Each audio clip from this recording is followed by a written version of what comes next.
Peeling ഷെഡുകൾ ധാരാളമുള്ളൊരു മേഖലയാണ്. ഈ peeling ഷെഡുകളിലേക്ക് ജോലിക്ക് പോകുന്ന സ്ത്രീകൾക്ക് വേണ്ടി ഞാൻ അവരോട് വാഗ്ദാനം ചെയ്തിട്ടുണ്ട്, ഞാൻ അവർക്ക് യാത്ര ചെയ്യാനായിട്ട് 5 പൈസ മുടക്കില്ലാതെ അവർക്ക് സൗജന്യമായിട്ട് ബസ് യാത്ര ഒരുക്കും. അതിന് എനിക്ക് കഷ്ടപ്പാടുണ്ടാവും.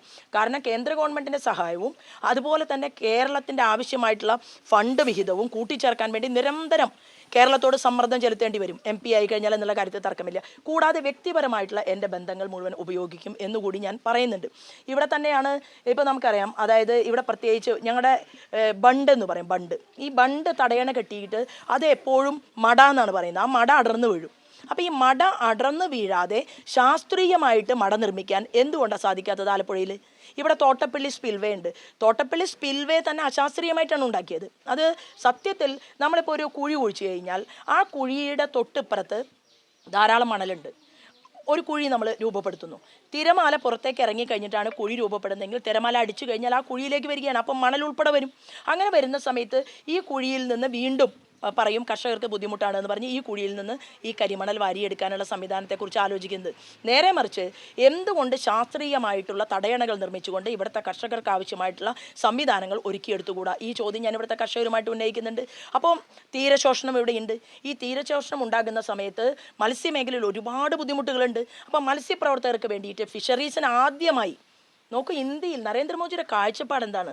ഇന്ത്യയിലെ തീരദേശത്ത് ജീവിക്കുന്ന മുഴുവൻ മനുഷ്യരുടെയും അവരുടെ ഉൽപ്പന്നത്തിന് വിപണന സാധ്യത കണ്ടെത്താൻ, അവർക്ക് വലിയ ഉന്നമനമുണ്ടാകാൻ, ആ കൂലിപ്പണി ചെയ്യുന്ന സ്ത്രീകൾക്ക്, അമ്മമാർക്ക് കൂടുതൽ ശമ്പളം കിട്ടാൻ ഒക്കെ ആവശ്യമായ രീതിയിൽ വലിയ ഒരു വകുപ്പ്, ഫിഷറീസിന് മാത്രമായിട്ട് ഒരു വകുപ്പ് ഉണ്ടാക്കി. എന്നിട്ടോ ഏതെങ്കിലും ഒരു പുതുമുഖക്കാരൻ മന്ത്രിയെ പിടിച്ച് അതിലിരുത്തുകയല്ല ചെയ്തത്. അതായത് ഗുജറാത്തിൽ നിന്ന് തന്നെ പരിണിതപ്രജ്ഞനായ മോദിജിക്ക് പോലും ഗുരുതുല്യനായിട്ടുള്ള പർഷോത്തം രൂപാലാജി എന്ന് പറയുന്ന വ്യക്തിയെ ക്യാബിനറ്റ് മിനിസ്റ്ററാക്കി ഈ ഫിഷറീസിന് വേണ്ടിയിട്ട്. ഇവിടെ നമ്മുടെ ഫിഷറീസ് മേഖലയിലെ കേരളത്തിൻ്റെ മന്ത്രി എന്തെങ്കിലും ഒരു പ്രൊജക്റ്റ് കൊടുത്ത് വാങ്ങിയെടുക്കാൻ വേണ്ടിയിട്ട് അവർക്ക് സാധിച്ചോ? നമുക്ക് എന്തുകൊണ്ടാണ് ആലപ്പുഴയ്ക്ക് വേണ്ടിയിട്ട് നല്ല ഹാർബറുകൾ ഉണ്ടായിക്കൂടെ? ആ നല്ല ഹാർബറുകൾ ഉണ്ടെങ്കിൽ അതിന് വലിയൊരു വ്യത്യാസം ഉണ്ടാകില്ലേ? അപ്പോൾ എവിടെയും കായലുകൾ ശുചീകരണമില്ല. അതുപോലെ തന്നെ നമ്മൾ പറയും കിലോമീറ്ററുകളോളം നീണ്ട് ഒഴുകുന്ന ജലാശയങ്ങളുണ്ട്. ആ ജലാശയങ്ങളിൽ ക്ലീനിങ് ഇല്ല. ആ ജലാശയങ്ങളിൽ ശാസ്ത്രീയമായിട്ടുള്ള ക്ലീനിങ് ഉണ്ടാകണം. അങ്ങനെ ഉണ്ടായിക്കഴിഞ്ഞാൽ ഇവിടുത്തെ കർഷകർ രക്ഷപ്പെടും, ഇവിടെ തൊഴിലുണ്ടാകും. ഞാൻ മറ്റൊരു കാര്യം ഞാൻ പറഞ്ഞിട്ടുണ്ട്, ഇവിടെ ഒരു അപ്പാരൽ പാർക്ക് ഉണ്ടാക്കണം എന്നുള്ളത് എൻ്റെ ഒരു ആഗ്രഹമാണ്. പല സ്ത്രീകളും അമ്മമാരും, ഞാൻ മുമ്പും മഹിളാ മോർച്ചയുടെ സംസ്ഥാന പ്രസിഡൻ്റായിരിക്കുന്ന സമയത്ത് ഇവിടെ യാത്ര ചെയ്ത സമയത്തൊക്കെ അമ്മമാരുമൊക്കെ ആയിട്ട് സംബന്ധിച്ചതിൻ്റെ അടിസ്ഥാനത്തിൽ ഞാൻ പറയുന്നത് 1 ലക്ഷത്തോളം സ്ത്രീകൾക്ക് ജോലി കിട്ടാൻ ആവശ്യമായിട്ടുള്ള ഒരു പദ്ധതി അത് തുടങ്ങണം എന്നുള്ളതാണ്. അതൊരു പക്ഷേ ഒരു ടെക്സ്റ്റൈൽ മേഖലയായിരിക്കും. ആ ടെക്സ്റ്റൈൽ മേഖല എന്ന് പറയുന്നത് ഇവിടെ തന്നെ ടെക്സ്റ്റൈലിൻ്റെ കിറ്റക്സ് സാബുവിനെ വരെ നാടുകടത്തിയ ഒരു സ്ഥലമാണ്. പക്ഷേ ഞങ്ങൾ സ്ത്രീകൾ സംഘടിച്ചുകൊണ്ട് ഡയറക്റ്റായിട്ട് ഒരു 10,000 സ്ത്രീകൾക്ക് ജോലി, ഇൻഡയറക്റ്റായിട്ട് അത് 1,00,000 പേരിലേക്ക് ജോലി കിട്ടാൻ സാധ്യതയുള്ള, അതിന് ഇന്ന് ഗുജറാത്തിൽ നിന്ന് ഒരാൾ വരികയാണ് ആ വിഷയത്തെക്കുറിച്ച് ചർച്ച ചെയ്യാൻ വേണ്ടിയിട്ട്. കാരണം എപ്പോഴും ഒരു സ്ഥാനാർത്ഥി അല്ലെങ്കിൽ ഒരു പൊളിറ്റിക്കൽ ലീഡർ തീരുമാനമെടുക്കേണ്ടത് അറിവില്ലാത്ത കാര്യങ്ങൾ ശാസ്ത്രീയമായി പഠിച്ചുകൊണ്ടായിരിക്കണം പ്രകടന പത്രികയിൽ അത് പറയേണ്ടത്. അത് പറഞ്ഞ കാര്യങ്ങൾ നടപ്പിലാക്കുകയും വേണം. മോദി ഗവൺമെൻറ്റിന്, മോദിജിക്ക് ഒരു പ്രത്യേകതയുണ്ട്, നടപ്പിലാവാൻ പറ്റാത്ത ഒരു കാര്യവും ഒരാളും പറയുന്നത് അദ്ദേഹത്തിന് ഇഷ്ടമല്ല. അപ്പോൾ അങ്ങനെ ഒരു 1,00,000 തൊഴിൽ എന്നുള്ള ഒരു പദ്ധതി അത് ഞാൻ ഇവിടുത്തെ അമ്മമാരുടെ മുന്നിലേക്ക് വെക്കുന്നുണ്ട്. അതിന് വേണ്ടിയിട്ടും ഞാൻ ശക്തമായിട്ട് പ്രവർത്തിക്കും എന്നുള്ളതാണ്. ഈ ഞാൻ പറഞ്ഞ വിഷയത്തിലേക്ക് വരാം. ഈ ചൂട് എങ്ങനെയാണ് അതിജീവിക്കുന്നത്? ഈ പോകുമ്പോൾ ഈ വെള്ളം കുടിക്കുന്നത് അങ്ങനെയുള്ള കാര്യങ്ങളൊക്കെ എന്തൊക്കെയാണ് ചെയ്യുന്നത് പ്രധാനമായിട്ടും? എൻ്റെ ഒരു പ്രശ്നം എന്ന് പറയുന്നത്, എനിക്ക് ഒരു തണുത്ത വെള്ളം പോലും കഴിക്കാൻ പറ്റാത്ത ആളാണ്. കാരണം ഞാൻ വലിയൊരു സമരത്തിന് നേതൃത്വം കൊടുത്തിരുന്നു, ടോൾ സമരത്തിന്. ആ സമരത്തിന് നേതൃത്വം കൊടുത്ത സമയത്താണ് അജിതയ്ക്കും ഗൗരിയമ്മയ്ക്കും ശേഷം ഏറ്റവും വലിയ പോലീസ് ലാത്തിചാർജ്. അന്നൊരു പക്ഷേ ഈ മാധ്യമമൊക്കെ കൂടെ ഉണ്ടായിരുന്നുവെങ്കിൽ വലിയ രീതിയിൽ അത് കേരളം മുഴുവൻ അറിയപ്പെടുമായിരുന്നു. അന്നൊരു കുഞ്ഞു ചാനൽ, തൃശ്ശൂരിലെ TCV ചാനൽ മാത്രമാണ് ആ രംഗം ദൃശ്യം പകർത്താൻ വേണ്ടിയിട്ടുണ്ടായിരുന്നു. ഞങ്ങളുടെ കയ്യിലുണ്ട്.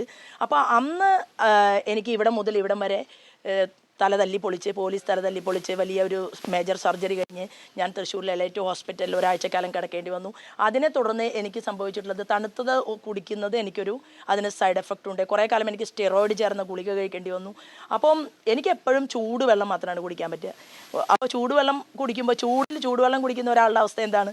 അപ്പോൾ എപ്പോഴും ഫ്ലാസ്കിൽ ചൂടുവെള്ളം നിറച്ചിട്ട് ഞാൻ കാറിൽ വെക്കുകയാണ്. പിന്നെ പല സ്ഥലങ്ങളിലും ഞാൻ കണ്ടിട്ടുണ്ട്, സ്ഥാനാർത്ഥികൾ കുറച്ചേ പ്രസംഗിക്കുള്ളൂ, സ്ഥാനാർത്ഥികളായി കുറച്ചേ കാര്യങ്ങൾ പറയുള്ളൂ. അവർ നന്നായി ചിരിക്കും, കൂടുതൽ ചിരിക്കും, ഉള്ള ചിരിയേക്കാൾ അഭിനയിച്ച് ചിരിക്കും. പിന്നെ കുറേ ആളുകൾ കെട്ടിപ്പിടിക്കും, പിന്നെ കഥ പറയും. പക്ഷേ സത്യസന്ധമായിട്ടുള്ള രാഷ്ട്രീയം പറയൽ കുറവാണ്. എന്താണ് നമസ്കാരം പറഞ്ഞ് ചിരിച്ചു പോയാൽ ആരെങ്കിലും വോട്ട് തന്നോട്ടെ, കൂടെയുള്ളവരൊക്കെ പ്രസംഗിച്ചാൽ മതി. പക്ഷെ ഞാൻ തിരിച്ചാണ്. എൻ്റെ സഹപ്രവർത്തകരെക്കാൾ കൂടുതൽ പ്രസംഗം എന്നുള്ളത് ഞാൻ ചെയ്യാറുണ്ട് എല്ലാ തെരഞ്ഞെടുപ്പിലും. അതെനിക്കൊരു ജോലി കൂടിയാണ്. അപ്പോൾ അതുകൊണ്ട് ഈ തൊണ്ട സൂക്ഷിക്കണ്ടേ. അപ്പോൾ ഞാൻ തണുത്ത വെള്ളം കുടിക്കാൻ പറ്റാതെ ഈ ചൂട് അനുഭവിച്ചുകൊണ്ട് അങ്ങനെ മുന്നോട്ട് പോകുന്ന ഒരു സ്ഥാനാർത്ഥിയാണ്. പക്ഷേ അതൊന്നും എനിക്ക് വിഷയമായിട്ട് തോന്നുന്നില്ല. കാരണം എന്താ വെച്ചാൽ മനസ്സിൽ കനലെരിഞ്ഞുകൊണ്ട് ജീവിക്കുന്ന ഒരുപാട് മനുഷ്യരുള്ള, പാവപ്പെട്ട ആളുകൾ കൂടുതൽ വീടില്ലാത്തവരുള്ള, വാടകയ്ക്ക് ആളുകൾ താമസിക്കുന്ന, വാടക കൊടുക്കാൻ നിർവാഹമില്ലാതെ എന്ത് ചെയ്യണമെന്നറിയാത്തവർ, ജോലി സാധ്യതയില്ലാത്ത ഈ ആലപ്പുഴ പാർലമെൻറ്റ് മണ്ഡലത്തെ സംബന്ധിച്ച് ഈ ചൂടിനെ നമ്മൾ അതിജീവിച്ചുകൊണ്ട് ഇവർക്ക് വേണ്ടി ഞാൻ വിജയം വരിച്ചാൽ അത് തീർച്ചയായിട്ടും എനിക്ക് ആലപ്പുഴ പാർലമെൻറ്റിലേക്ക് മാത്രമല്ല, തിരുവനന്തപുരം മുതൽ നോക്കിക്കോളൂ, തിരുവനന്തപുരം, കൊല്ലം, അങ്ങനെ ഇങ്ങോട്ട് വരുമ്പോൾ ആലപ്പുഴ വരെ ഒരൊറ്റ സ്ത്രീയാണ് മത്സരിക്കുന്നത്. 3 പാർട്ടിയിലും വേറെ ഒരു സ്ത്രീയും ഇല്ല. അപ്പോൾ ഒരു സ്ത്രീ. എന്നാൽ ഞങ്ങളുടെ പാർട്ടിക്ക് 4 സ്ത്രീകൾ മത്സരിക്കുന്നുണ്ട്. അപ്പോൾ കേരളത്തിൽ കോൺഗ്രസും മാർക്സിസ്റ്റ് പാർട്ടിയും സ്ത്രീകളെക്കുറിച്ച് കൂടുതൽ പറയും, പക്ഷേ സീറ്റ് കൊടുക്കില്ല. അപ്പോൾ കഴിഞ്ഞ തവണയാണ് നമുക്ക് ഓർമ്മയുണ്ട്, ലതിക ചേച്ചി തലമുണ്ടനം ചെയ്യേണ്ട ഒരു സാഹചര്യം വന്നു. ഇപ്പോൾ ആ പാർട്ടിയിൽ പോലും അവരില്ല. അപ്പോൾ അവരുടെ തന്നെ പ്രഗത്ഭരായിട്ടുള്ള സ്ത്രീകളൊക്കെ വല്ലാതെ പ്രതികരിക്കേണ്ട ഒരു സാഹചര്യം ഉണ്ടായിട്ടുണ്ട്. അപ്പോൾ ഞാൻ പറയുന്നത്, ഞാൻ BJP-കാരിയായിട്ട് എന്നെ കണക്കാക്കരുത് തെരഞ്ഞെടുപ്പിൽ.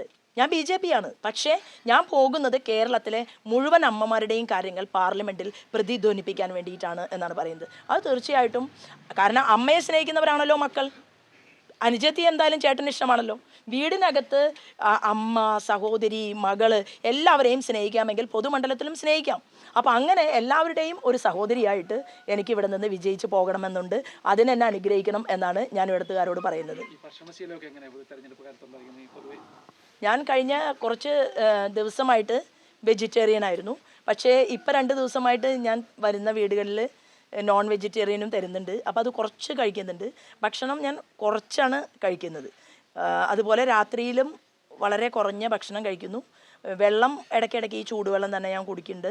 പിന്നെ രാവിലെ എൻ്റെ കഞ്ഞിയാണ് എൻ്റെ ഭക്ഷണം. അപ്പോൾ ഇപ്പോൾ ആലപ്പുഴ വന്നപ്പോൾ എൻ്റെ സുഹൃത്തുക്കളൊക്കെ പറഞ്ഞു അത് ഇനി നടക്കില്ല, ഇഡ്ഡലി കഴിക്കണം എന്ന് പറഞ്ഞു. പിന്നെ ഇഡ്ഡലിയിലേക്ക് മാറിയിരിക്കുകയാണ്. ഇഡ്ഡലിയും സാമ്പാറുമാണ് കഴിക്കുന്നത്. പിന്നെ ഇടയിലൊന്നും അങ്ങനെ നമുക്ക് വണ്ടി നിർത്താനോ അല്ലെങ്കിൽ അങ്ങനെ കൂടെയും കുറേ ആൾക്കാരുണ്ടല്ലോ. ഇന്ന് ഞങ്ങൾ കുറേ പരിപ്പോടെ വാങ്ങി വരുന്ന വഴിയിൽ. അവിടെ ഒരു സഖാവാണ് അത് ഉണ്ടാക്കിക്കൊണ്ടിരുന്നത്. അപ്പോൾ പല സ്ഥലത്തും കുട്ടി കടകളുടെ മുന്നിലൊക്കെ, കഴിഞ്ഞ കാലത്തൊന്നും ഇങ്ങനെ തെരഞ്ഞെടുപ്പ് ഉണ്ടായിട്ടില്ല. നമ്മുടെ വണ്ടിയുടെ മുന്നിൽ വന്ന് അവർ കൈ കാണിക്കുന്നു, നിർത്തുന്നു, ഇറങ്ങണം, കൈ പിടിക്കണം എന്ന് പറയുന്നു. അവിടെ ഇരിക്കുന്ന വയസ്സായിട്ടുള്ള അച്ഛന്മാർ, ആളുകൾ, അവരൊക്കെ പറയണത് എന്താണെന്നറിയോ, കുറേ നാളായി ശോഭേനെ ഞങ്ങളൊന്ന് കാണണം എന്ന് വിചാരിച്ചിരിക്കുന്നു എന്ന് പറഞ്ഞാൽ കൂടുതൽ ആൾക്കാർ അടുത്തേക്ക് വരുന്നു. അപ്പോൾ കുറേ സാധനങ്ങൾ, ഒരു കുട്ടിക്കട. അപ്പം ഞങ്ങളുടെ കൂടെയുള്ള ഒരു 10-50 പേരും ഞങ്ങൾ പരിപ്പുവട വാങ്ങി. അപ്പോൾ കാറിലിരുന്നിട്ട് ഞാനൊരു പരിപ്പുവട കഴിച്ചു, ഒരു മുളക് ബജി കഴിച്ചു, പിന്നെ ഈ ചൂടുവെള്ളം കുടിച്ചു. അപ്പോൾ ശരിക്കും വേണ്ടത്, എല്ലാവരോടും എനിക്ക് പറയാനുള്ളത്, എൻ്റെ സഹപ്രവർത്തകരോടും അതുപോലെ തന്നെ എല്ലാ കേരളത്തിലെ ആളുകളോടും പറയാനുള്ളത്, ചൂട് ശരിക്കും നോക്കണം. കാരണം 12 മണി കഴിഞ്ഞ് 2 മണി വരെയുള്ള തീക്ഷ്ണമായിട്ടുള്ള വെയിൽ തന്നെയാണ്. ആ വെയിൽ ഒഴിവാക്കിക്കൊണ്ട് രാവിലെ നേരത്തെ പണിക്ക് പോകുന്നവരാണെങ്കിലും അവരുടെ മുതലാളിമാരൊക്കെ അവർക്കൊരു ക്രമീകരണം നടത്തി കൊടുക്കുന്നത് വളരെ നന്നായിരിക്കും. കാരണം അല്ലെങ്കിൽ സൂര്യാഘാതം ഏൽക്കുന്നത് ഉൾപ്പെടെയുള്ള കാര്യങ്ങൾ അനുഭവിക്കേണ്ടി വരും. അപ്പോൾ അതുകൊണ്ട് ഒരു കൂലിപ്പണിക്ക് പോകുന്നവരോടും ഒക്കെ കൂടുതൽ കാരുണ്യം അവരുടെ മുതലാളിമാർ കാണിച്ചിട്ട് അവർക്കൊരു ഗ്യാപ്പ് കൊടുക്കേണ്ടതാണ്. അത്രയും വലിയ ചൂട് തന്നെയാണുള്ളത്.